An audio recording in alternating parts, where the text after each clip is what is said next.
Welcome everyone to another episode of Dropkick, where we review 5 hours of WWE programming in just one. And our hosts, as always, Darren and myself, DoubleC. How are you doing today? I did that in one breath.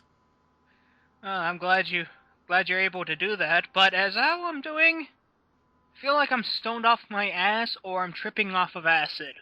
Likewise. It's been a weird week. Bizarre. Yeah. And this wrestling isn't helping. Okay. So I think we should get on our topics to explain why we are so tripped out. Okay, so starting with SmackDown from the 31st. Is that right for 31st? Yes, it's from the 31st. Okay. So the show starts out with World Heavyweight Champion Sheamus. He goes out on the microphone. He talks about how this is pretty much the fallout from Triple H's sort of retirement, sort of not. He wasn't exactly clear. He honors Triple H and all that stuff.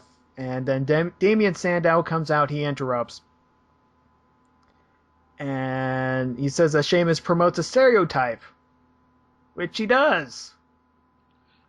No. Oh, look at that. I have another news announcement for you. Guess what it is? What? The sun rose today. Really? Yes. I'm shocked as well. Wow. I just looked outside and it's daylight. Holy crap, I would have never guessed. Okay, so Sandow wants to save Sheamus from an intellectual thrashing. Booker T comes out and agrees. And then makes a match between the two. Okay. I haven't watched this show. But even from that, I'm getting a bit of crazy from it. Yes. And I don't mean the good type. We have a face general manager agreeing with, the heel wrestler, and not for basic good guy versus bad guy reasons, is because, you know what, you have a point. Let that sink in.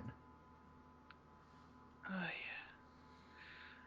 I'm just gonna sit here and please just list off the rest, because I feel like I'm going insane. Okay, so match number 1, Rey Mysterio comes back from his concussion versus Cody Rhodes. But of course, Rey Mysterio is a luchador, so that means Cody Rhodes has to be focused on the mask. So Mysterio gets the win. Rhodes attacks Rey after the match. Sin Cara comes out and then beats up Cody Rhodes and puts a mask on him. Sin Cara mask on Rhodes. Symbolism? Okay. Eve comes out for some commentary for the next match. Caitlyn versus Natalya.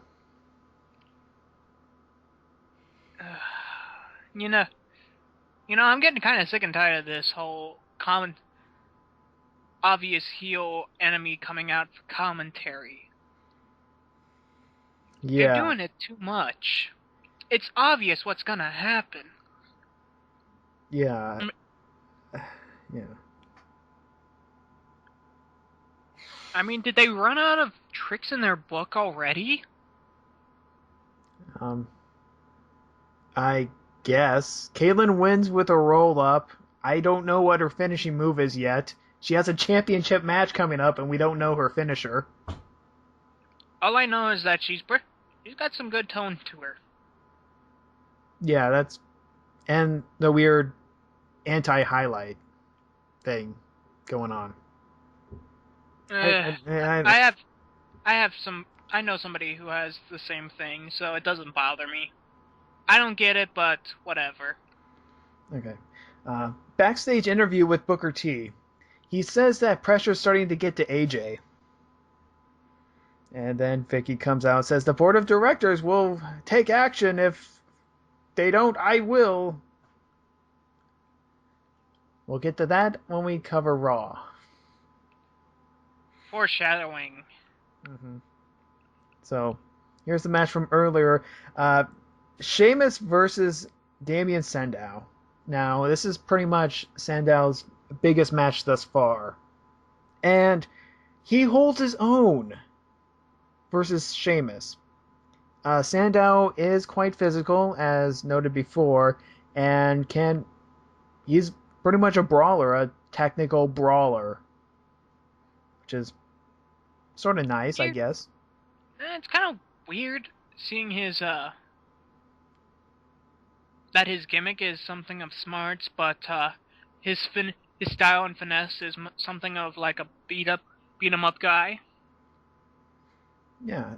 So, It's kind however, of weird. I figured he'd be more like the technical guy, like a Dean Malenko.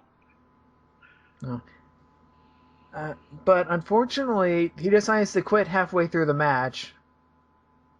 Runs off. Woo! Sheamus wins by countout. Go figure. What the hell?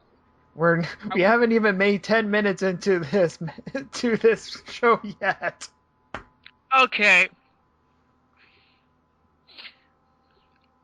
I know I've said I'm feeling like I've tripping acid right at the moment. But are we supposed to get the idea that there's going to be something else besides this with the Sheamus Damien Sandow thing? Or did we just waste our fucking time? I mean, to be fair, he put up a good fight, but he couldn't finish the match. Maybe he'll attack on SmackDown next week. Hopefully. I mean, we still have that whole Alberto Del Rio thing going on. And do we honestly need another? Can't we just focus on one rivalry at a time? Not try to stack them like some fucking playing cards or something? Okay. So, after that, we have a tag match. Primetime Players versus Kidd and Gabriel. Tyson Kidd and Justin Gabriel. And I couldn't recognize Justin Gabriel for a second. Out of curiosity, was his hair spiked? No. Oh, his hair wasn't spiked? No. What was it? Was he like bald, or did he have his hair down? He had his hair down. Oh, that's normal. Yeah, it's like Nexus stuff. Yeah, I remember that. I can see that. Nexus. Okay, so Primetime Players win because they're supposed to be number one contenders. And that's pretty much what it's going to be. There's a bunch of tag teams, and I guess Primetime Players will get another shot. There's a lot of teams out there now. It's kind of weird. I get it. It's almost like you can't focus on everybody, but I think we should like give it some sort of like leeway or something, that it's not just like two. Because to be fair, Tyson Kidd and Justin Gabriel aren't a tag team. They're just two guys. I mean, Darren Young and Titus O'Neil are a tag team. Why don't we get some like good competition of tag team versus tag team before we get to like the championship? Yeah, but at least the tag titles are being, out there. It's almost like somebody's manipulating the game, or the game is manipulating the division. See what I did there? Yes, we are all impressed by your ready repartee. Yes. Okay. And as a treat, I give you nothing. You actually get to watch more SmackDown. Yay, more SmackDown! Because Alright, so what happened next? Okay, in-ring interview with Alberto Del Rio. He says that he's going to make Sheamus tap out because his finishing maneuver is a submission. Makes sense. Does it say anything else? Not really. So after that, Kane comes out. He says that he wants to apologize to Josh Matthews because he attacked him several times, and he's taking anger management classes. And Which then, is part of the hilarity on Raw.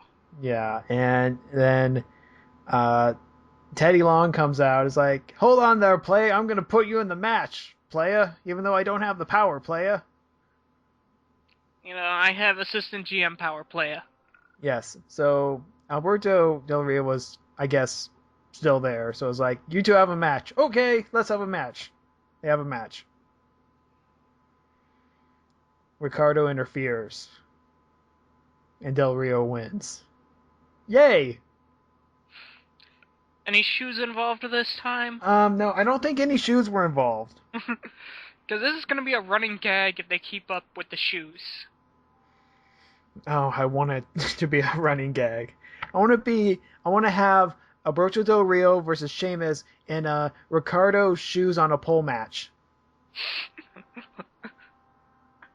The shoe is the most deadliest weapon now. Yes, it is. Right next to the boot. Da boot. Okay, so since Kane lost, he has a relapse. He goes crazy, and then attacks Josh Matthews. Why? Because. Well, because he's crazy and Josh Matthews is the whipping boy for SmackDown. Yeah, that and Are You Serious? If you actually watch that, which I think has the most interesting storyline in all of WWE. In fact, it has two. The ongoing homoerotic smack talk between Road Dogg and Josh Matthews. And where is Puppet H? I want to know where Puppet H is. Puppet H. Oh yes. Love that guy. Oh yes. I remember watching. I remember watching the first time of watching on. They were doing like a. What was that YouTube thing that they're doing now? I forget what it's called, but that was the first time I saw Puppet H. And I just loved that. Puppet H is going to be World Heavyweight Champion. Okay. I wish I could see more Puppet H. Okay. So. See, this is how interesting shit has gotten. We are more interested in a fucking Muppet. Yeah. So. Josh Matthews takes a very nasty chokeslam. This is all building up to probably a storyline, maybe reuniting the brands. That's in my twisted logic. It's about as good as any logic in this show. Quite honest. Yeah. Main event time. Dolph Ziggler versus Randy Orton. Why? Because we can't get enough of this. Is this becoming like the John Cena versus Randy Orton thing, where they just keep on fighting each other? I think it's more like the John Cena The Miz thing, where I beat you at WrestleMania, and now I'm gonna beat you again. Hustle, loyalty, respect. Can you see me? No, you can't. I'm John Cena. I'm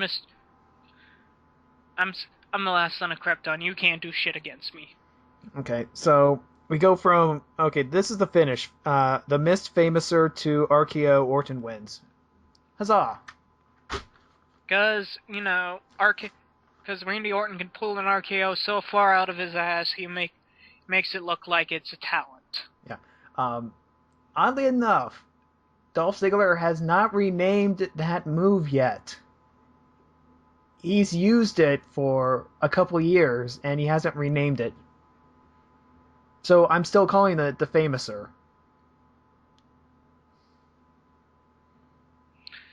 Oh, well, if he wants... I mean, what else could he use it called? The show-off? Could. Yeah, that doesn't sound right. That sounds stupid. But then again, the Famouser. That's not on top of the list. Ugh. Okay. We need to find better finisher names. I know Attitude Adjustment isn't the best, but it's at least you get the idea of what it's supposed to do. Right. Sort of. Okay. Let's see. Now I'm thinking about finishing maneuvers. They have a new DVD out about the top 50 finishing maneuvers. I'm probably gonna see that once it hits Netflix, because WWE likes to put all their crap on Netflix. Yeah, which is actually really nice. Hey, I don't blame them. Watching the biography of Rey Mysterio or The Rock, that was actually very nice to see. Okay, so we gotta go And to yes, I do have a Rey Mysterio thing. What of it? There's nothing wrong with that. Okay, so Monday Night Raw. This is where things get a little out of hand. We go to plaid, as Nash would say. Yes. The King gets attacked by Punk, or Punk attacks the King, or nobody knows. Somebody attacks somebody, and the end result is Jerry the King Lawler got the shit kicked out of him and can no longer be in the show. Which I guess is the most likely of all options, to be quite honest. Because that would have been...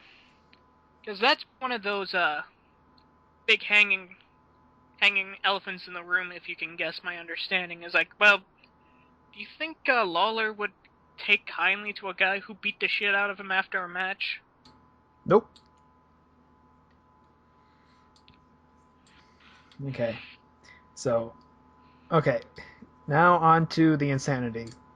The show starts out with the SmackDown champion.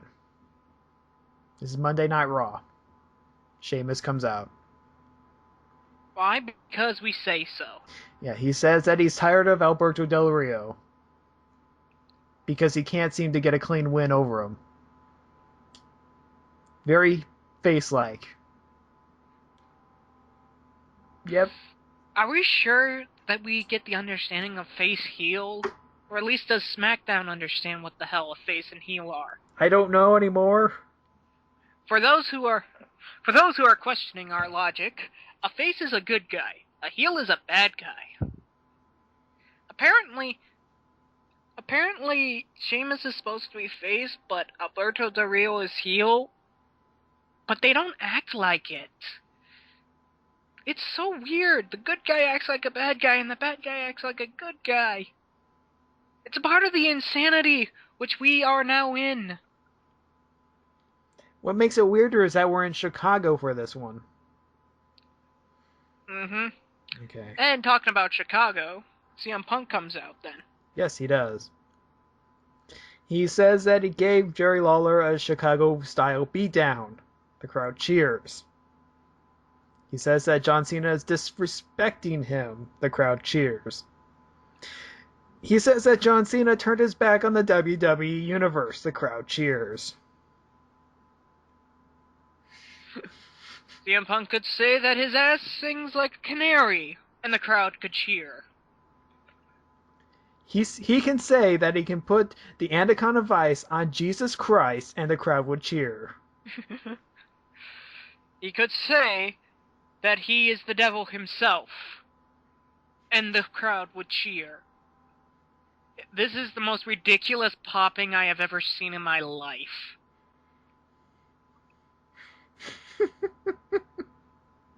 So CM Punk pretty much berates Sheamus, saying that he's second to him because he's the SmackDown champion and Punk is the Raw champion. So therefore he's number one. Because his title's better. To be quite honest. It is. It is.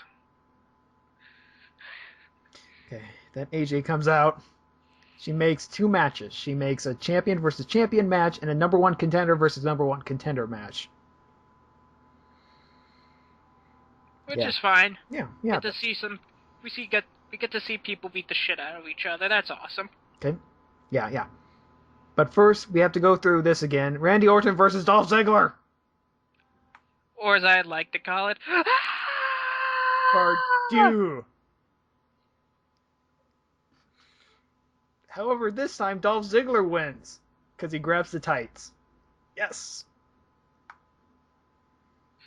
If he grabbed those tights anymore, we would be seeing some Randy Orton ass. Yes. And while the ladies might like that, I'm watching it in HD. Yeah, it's not a pretty thing to see. Oh god. Okay. Also, I could notice a hole on his right cheek. Why am I reminded of Ric Flair? Okay. When Ric Flair was in WWE and he was at a house show, there would be a full moon every night. Somehow, some way. That's because he's Ric Flair, and he can do whatever the fuck he wants. But nobody. Because he's an insane old man. See that? Oh, okay. Anyways, after the match. For some clarity, The Miz comes out for a commentary. And this is probably the only good thing of the night. Not saying that everything else was bad, but this is the only clarity that we get, like Casey says. Like, it's the only thing that we can understand. And, which is weird, because he's supposed to be a bad guy as well, but most of the night I'm agreeing with him. Why is this? This is not supposed to happen.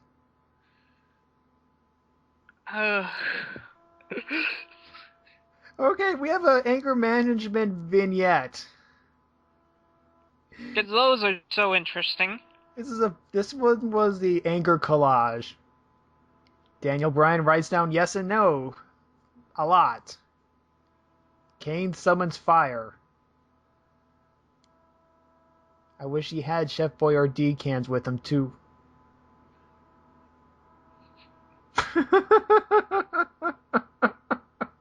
You know, I could go for some Chef Boyardee now.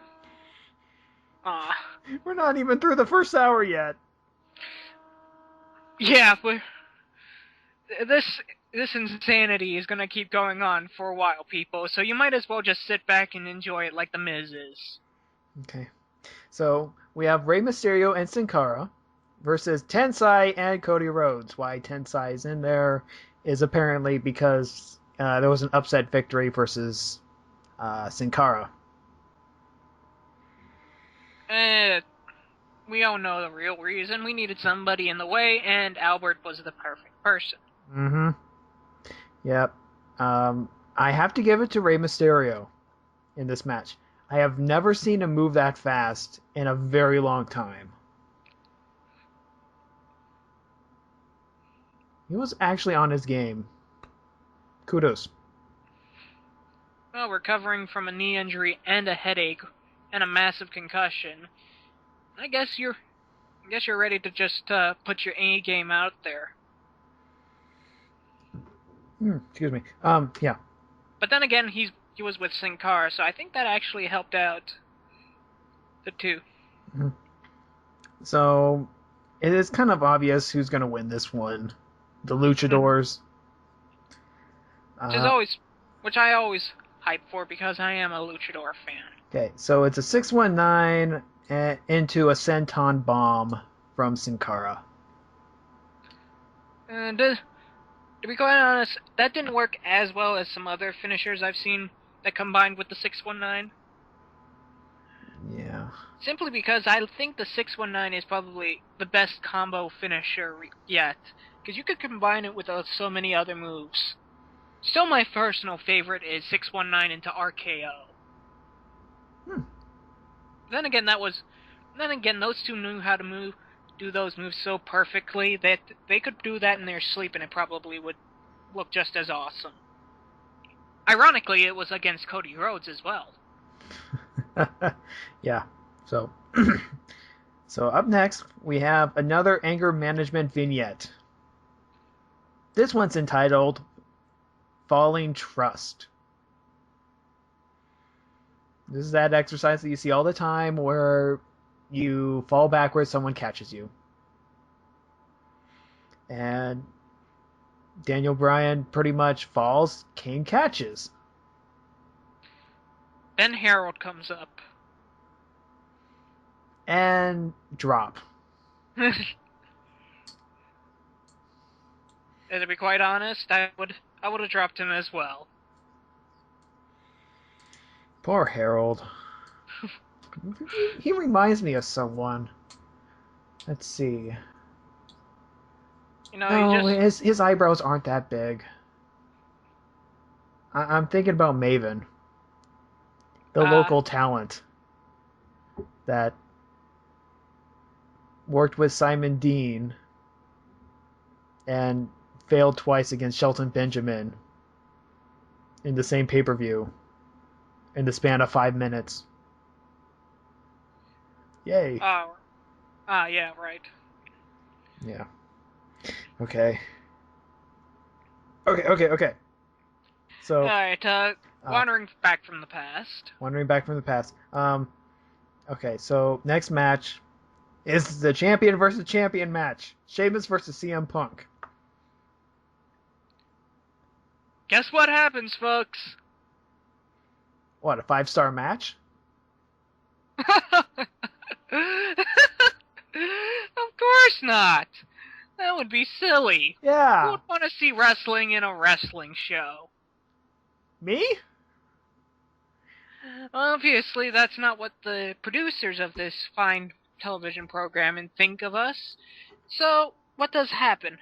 CM Punk says that he's gonna have a day off. Why? Because it's Labor Day. Yep.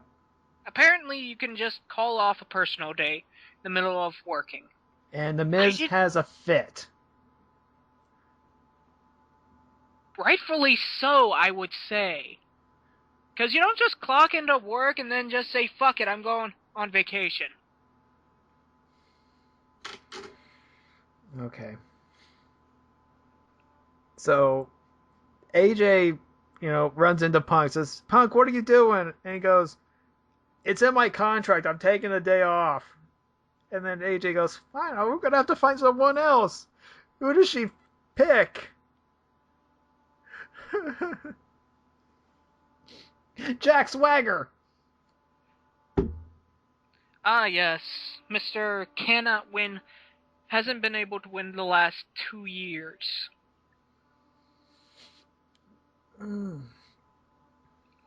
So, it's Albert. No, this.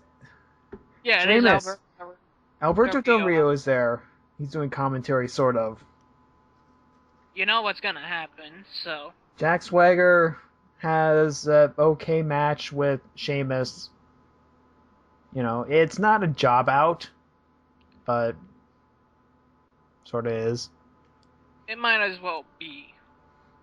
Because it's the champ and we all know what's gonna happen next.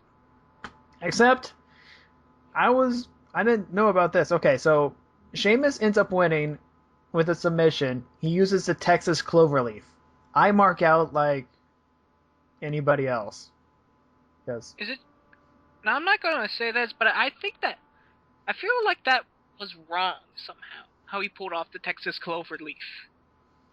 Because I don't remember it being done like that. Well, I usually remember it being done while the other guy was lying on his back. Then you would flip his hands over and then turn him over, then pull back. He just grabbed him, put his legs up, and then just pulled him back. It seems different because it's done by a guy who's, tall. This isn't Dean Malenko.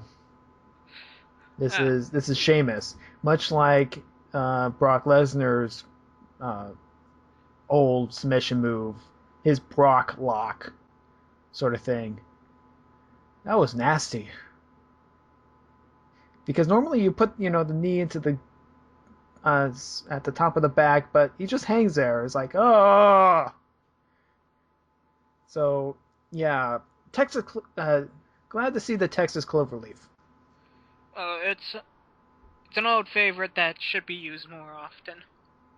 We need somebody who does the Texas Cloverleaf. And I don't mean put Dean Malenko back in the fucking cage. I mean, get somebody who actually can do a Texas Cloverleaf. There we go. There's a That's the finisher for that blonde-haired diva, that new one. Oh, Caitlyn. Caitlyn, there. She can do a Texas Cloverleaf. Okay. So Del Rio attacks after the match because he's supposed to be the heel, which is the right thing to do. Okay. And then down goes Ricardo. Taking a bro kick taking a bro kick right in the face, and it pretty much just kills him.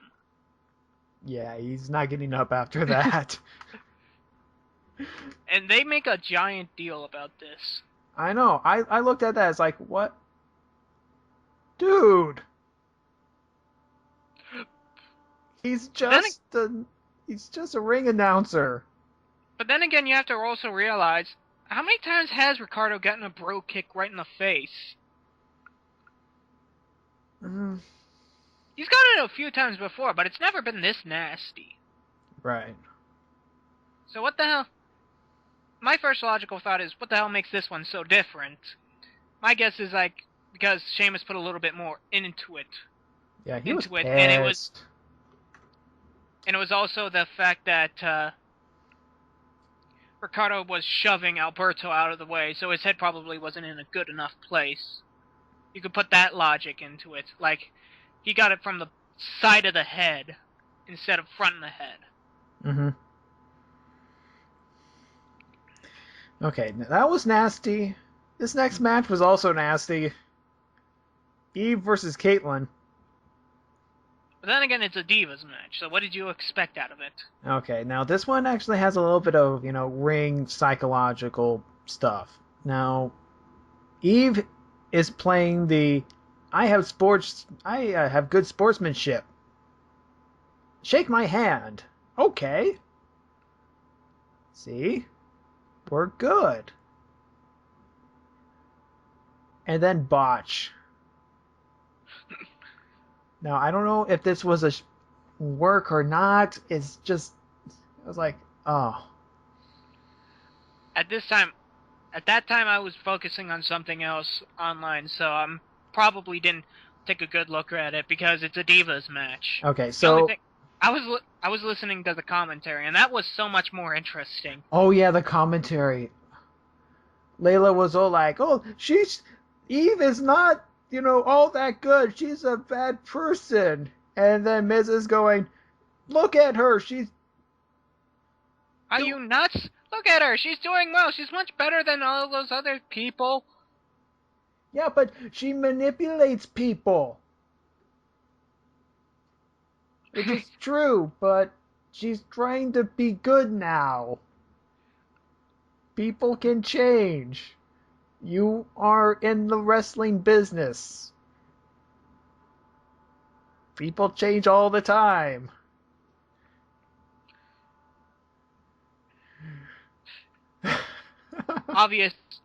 Obvious psychological things aside. And to be quite honest, again, I'm on the Miz's side. I'm on the bad guy's side. I know. What's going on? Okay. I am still confused by this. Okay. Am I just a bad person? Or is the bad guys finally friggin' right for a change? I don't know. Next, we have a backstage segment with Jack Swagger.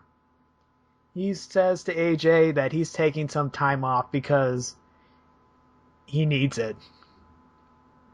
Yeah, with how he's been a nothing but a jobber recently.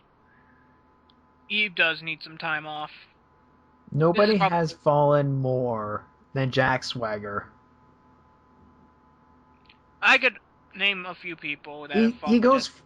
He goes from Money in the Bank winner to World Heavyweight Champion to 9 months losing streak. That's a pretty bad, I will admit. This is not MVP. This is worse than MVP.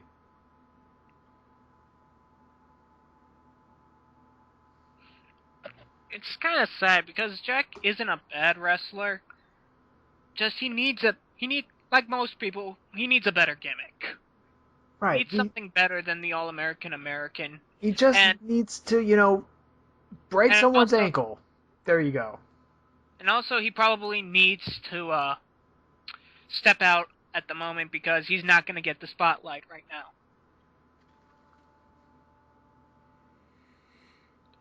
Okay.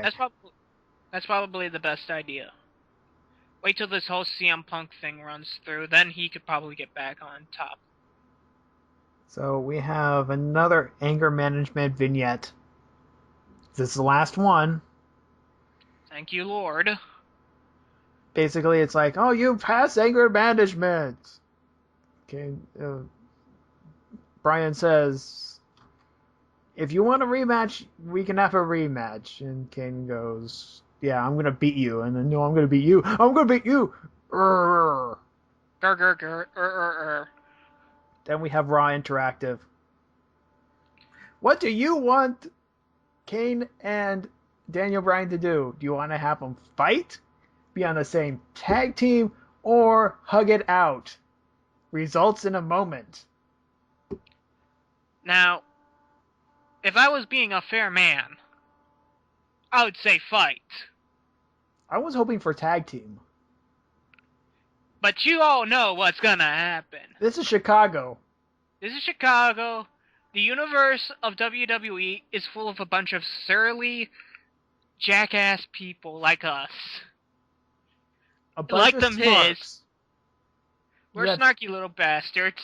Yeah, we have 10,000 smarks in that crowd. What do you think is going to happen? And everybody is like the Miz right now. Hug it, hug him, hug him. Oh, vote for hug him.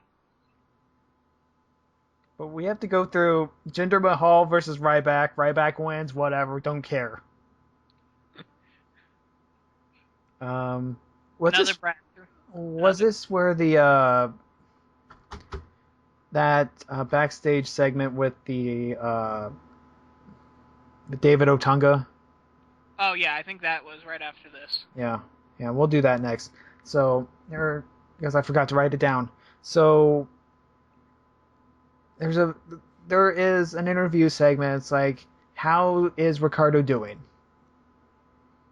David Otunga comes out and says, no comment. And judging by Alberto's reaction, not good. Once again, we're siding with the heels. I am gonna say it for you this time, Casey. What the hell is going on? I don't know. We are in the mirror universe. That is my only logical thinking. Oh God, okay. I just realized something. Next Monday night, they're in Montreal. Bizarro Land. We're not done yet. This is gonna be a fun time, isn't it? Okay, so we have the results from the Twitter poll. Daniel Bryan and Kane will hug it out.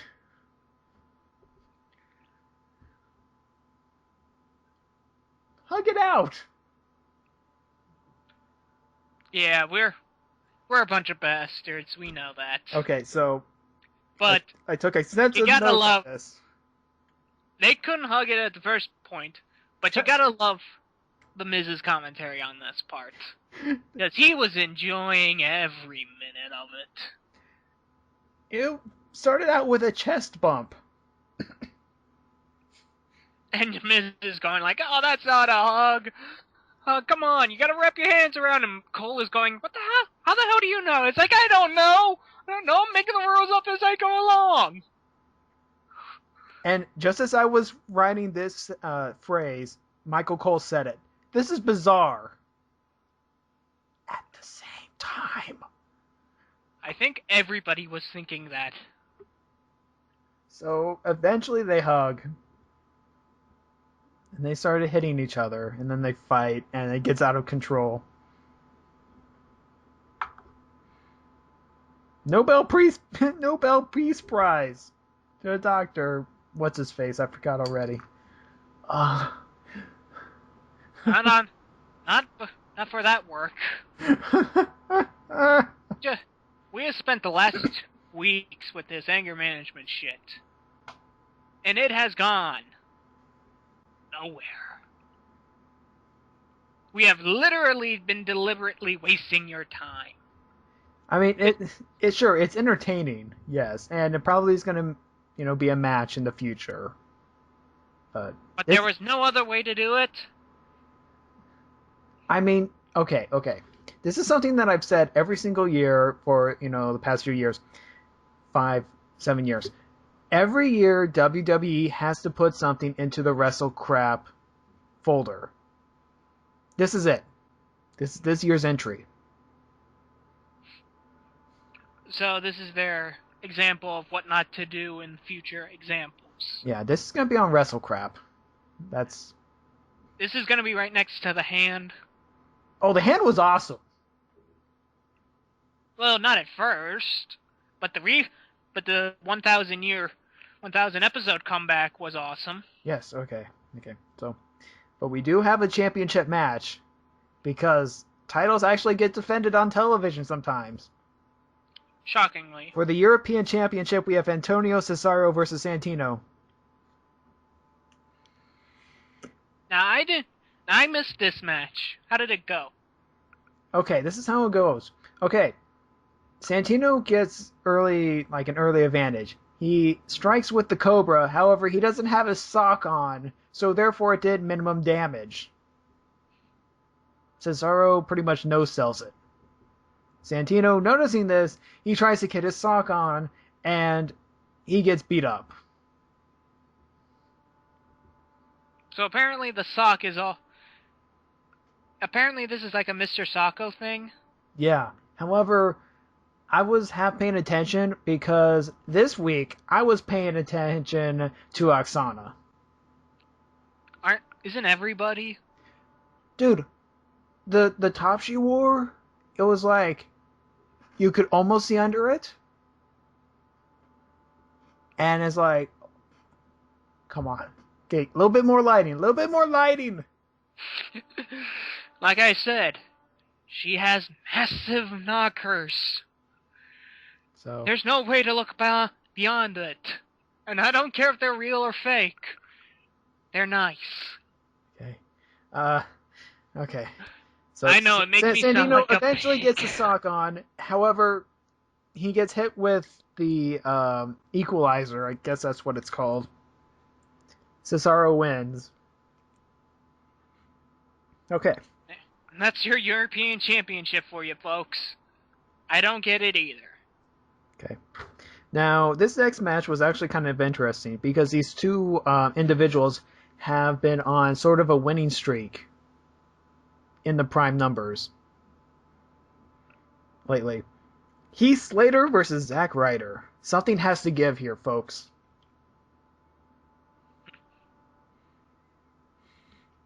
Yep. Zack Ryder pulls it off, so now he's won in 2 weeks in a row.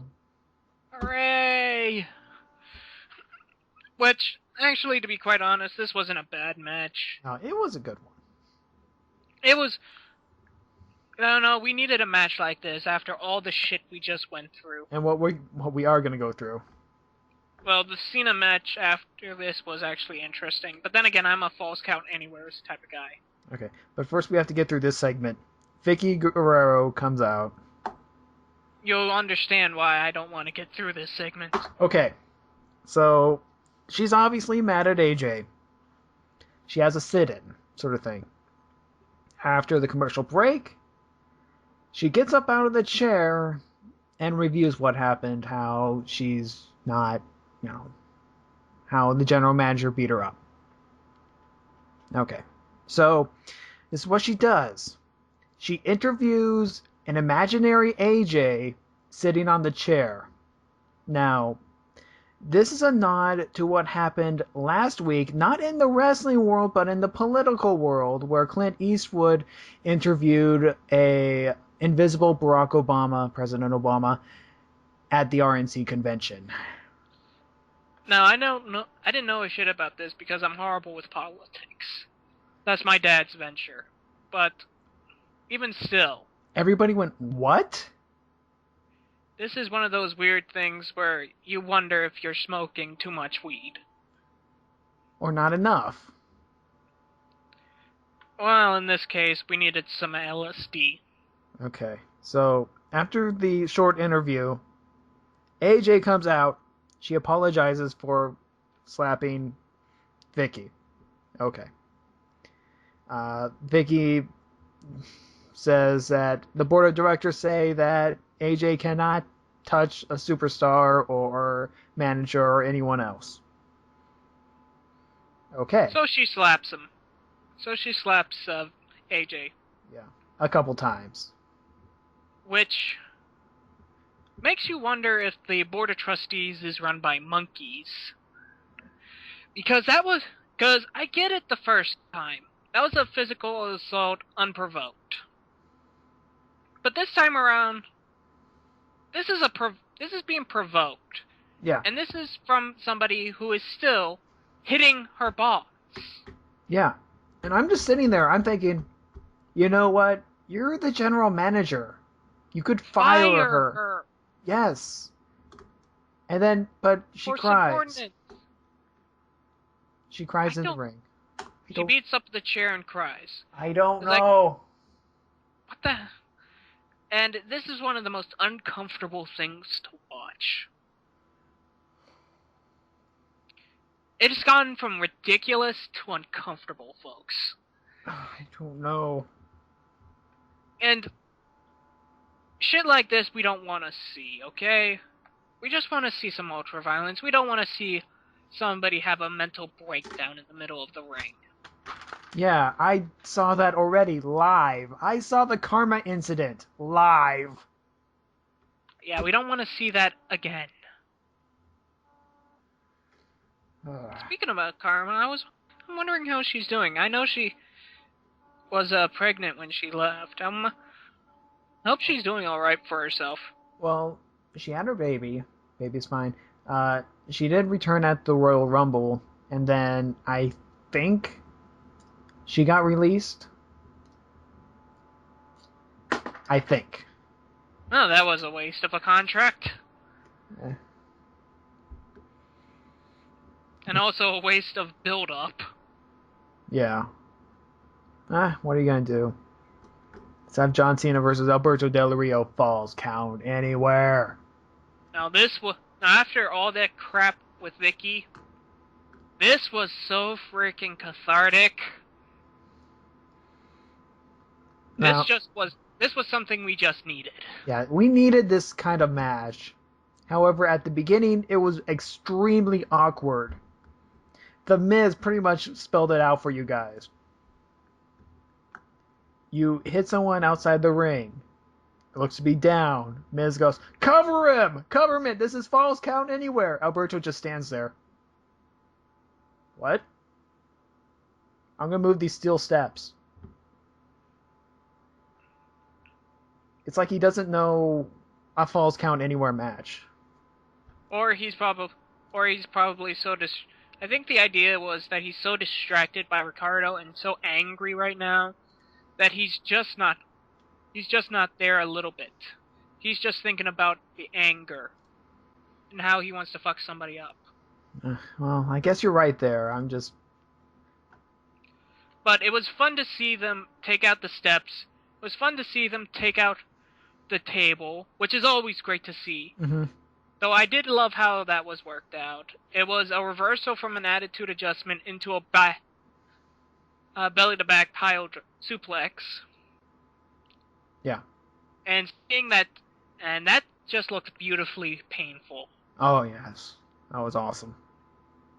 You know, shit like that you feel good for afterwards. Mm-hmm. Then they fight backstage.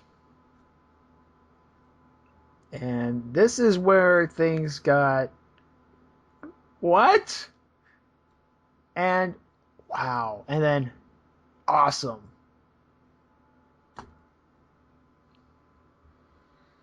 So the what part is that, They pretty much take out the interview stage. yeah. Yeah. They take out the interview stage and they fight. Nobody went through a sheet of glass or anything like that, but attitude adjustment on some rolly boxes. I don't know. Which I felt how those things are, and getting your back smacked on those. Yeah, I could believe that hurts a little bit. Yeah. So John Cena is about to claim victory when, bam! Kick to the head. CM Punk. Or as we say on the internet, boot to the head. Boot to the head. Yes. Punk comes back. Talks about respect some more because that's what he does. And Flops Alberto Del Rio on top of him. Which, somehow that counts. 1, 2, 3. I guess so. He talks more about respect. GTS onto the car. Which, that looked nasty. And then he drives off. However, he's not the one who's driving. Someone else is driving. Who could it be? Rikishi. No.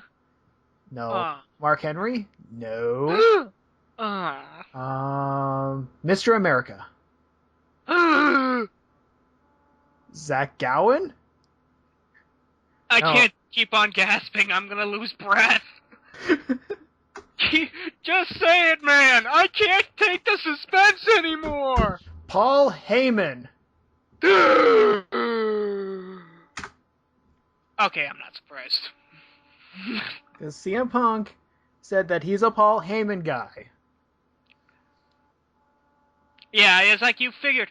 I heard that, and once I figured out Paul Heyman, and when you hear Brock Lesnar leaving, or as Paul Heyman says, Brock Lesnar, because he likes to emphasize the Lesnar. Brock Lesnar. Whatever. Woo. Which makes sense that he would be backing up CM Punk. And this is pretty much, you know what? Punk is going to win at Night of Champions because of Paul Heyman. Yeah, we all know. Personally, we all already know this. Yeah. Punk can win without him, but now he has him. It's pretty much guaranteed.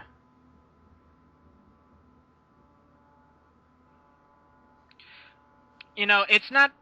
We all know what's going to happen. It's pretty much we're gonna suspect a Rock versus CM Punk match at the next pay-per-view. I forget its name. Royal Rumble. Oh yeah, Royal Rumble. In January.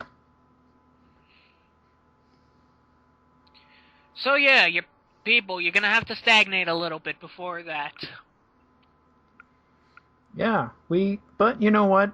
We can always look forward to more Sheamus and Alberto Del Rio matches, followed by more Randy Orton and Dolph Ziggler matches.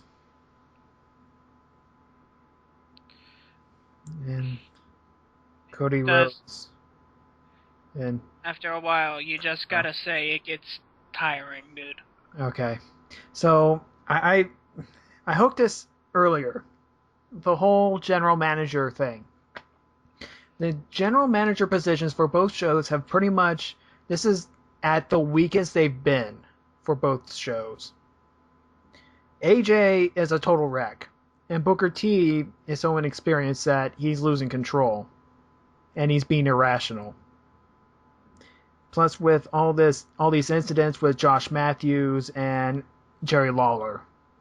Wrestlers, attacking commentators and ring announcers and all that stuff. I almost thought Matt Striker was going to get attacked. Because he was on TV like 3 times. So, the board of directors, Triple H or Vince, would have to come out and pretty much scrap the whole general manager thing. At the same time, this will be probably in around October, which would have been the season finale of SmackDown, which may get canceled, may not, I don't know. Uh, and things get merged, finally. Yeah. That's one way to look at it. I'm seeing it as this is nothing but a stagnant period. This is nothing interesting going on here for a while. Is because we're waiting for The Rock versus CM Punk at Royal Rumble. So we gotta think of something. So pretty much they're just doing whatever the fuck they want at the moment. Yeah, it's pretty much let's confuse the audience and make them go crazy as AJ is right now. Because I feel like that. I feel kind of crazy. I don't feel crazy. I'm just a little unwell. No, I feel crazy. Well, I know you can't tell. Yeah. So this crazy train is going to keep on rolling, that's for sure. Oh, come on. Mine was better. Okay. So that was this week. I think that was the show. Yeah, that's the show. That's Dropkick. This is Dropkick. Next week we'll have another Dropkick with another SmackDown and Raw. And continue the crazy train into the next station, and we'll see you later.